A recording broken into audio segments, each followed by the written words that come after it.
Болд Чингүнээс 4 дахин их мөнгөтэй байсан. Харин 7 хоногийн дараа Чингүн мөнгөө 3 дахин өсгөж чадсан бол Болд мөнгөнийхөө 2/1 хэсгээр нь ном худалд авчээ. Тэд нийтдээ 120 мянган төгрөг төвлөсөн бол анх тус бүрд нь хэдэн төгрөг байсан бэ гэж. За эхлээд бол Болд нь Чингүнээс 4 дахин их мөнгөтэй байсан. Тэгэхээр Чингүний мөнгийг нэг эрчмээр төрслөх юм бол Болдын мөнгө нь 4 эрчим болно. За харин 7 хоногийн дараагаар Чингүн мөнгөө 3 дахин өсгсөн. Тэгэхээр за энэ бол Чингүн, энэ бол Болд. За Чингүн мөнгөө 3 дахин өсгөчхөөр 1 эрчим байсан бол 3 эрчим болсон гэсэн үг. Харин Болд болохоор нийт мөнгөнийхөө хагасын энэ хэсгийг нь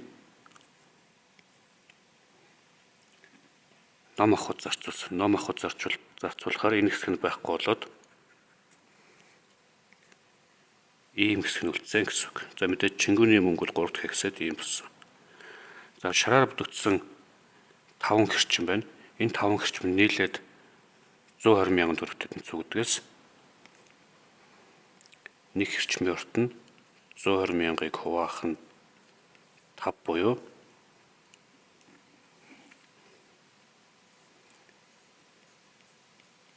24 мянга гэж гарч ирэх юм.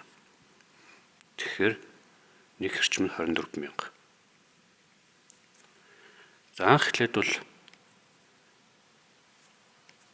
Чингүн ийм мөнгөтэй байсан 24 мянга.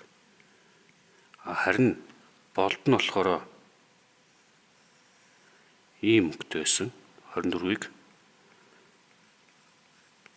мянгаыг үржих нь 4. Тэгэхээр 24 мянгаыг 4-өөр үржүүлэх юм бол 96 мянга гэж гарч ирнэ. За Чингүний анх байсан мөнгө бол 24 мянга. Болдын анх байсан мөнгө нь 96 мянга байна.